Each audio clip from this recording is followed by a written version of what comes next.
am frequently asked is, how did HD soap start? It was 2013 and we just had our second daughter, and I realized she had a lot of the same skin issues that our first daughter had. Back in 2009, when our first daughter was born, we realized she was allergic to quite a few ingredients that were in some national brand products. Things like diaper wipes, diapers, and diaper wipe cream. I ended up having to use things straight from my pantry while she was in the diaper phase.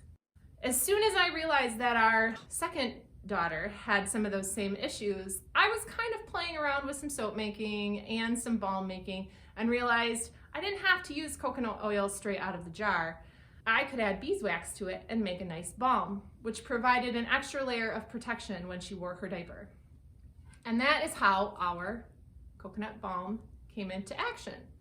At the same time, I was playing around with some melt and pour soaps, and I was a gardening fanatic, and I had a bunch of herbs in my garden: basil, oregano, and parsley.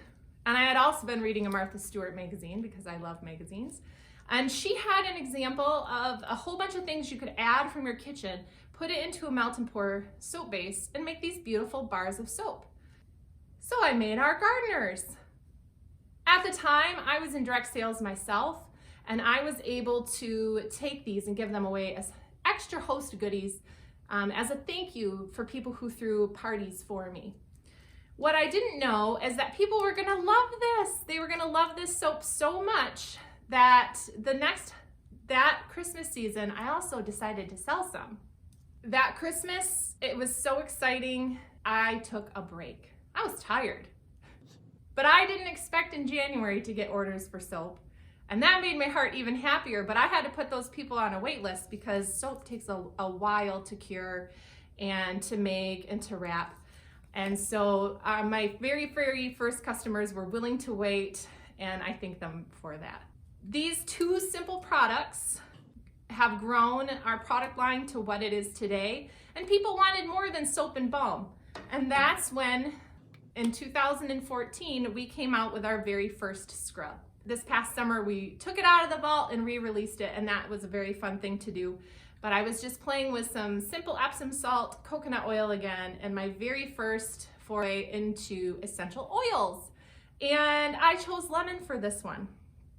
Our lemon tea scrub is absolutely beautiful and detoxifying. And I was happy to bring it back this year. Detoxifying is a huge thing in natural soap. And my kids were a little bit older at this point, and I decided to give it a go at cold press soap making. Cold press soap making is when you have a bunch of fats and sodium hydroxide, otherwise known as lye.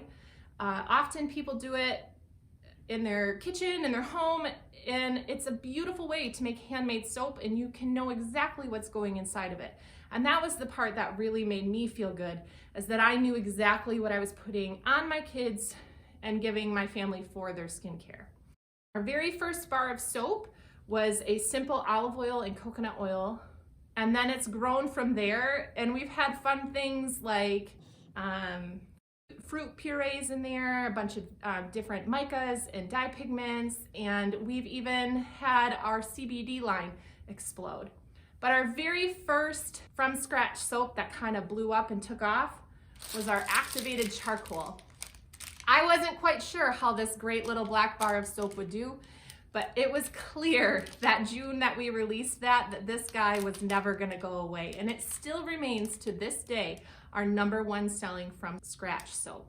If you haven't tried it yet, our activated charcoal is made with olive oil, coconut oil, lye, and water. It has a little bit of bentonite clay in there for exfoliating, charcoal, and then spearmint essential oil for a nice invigorating scent.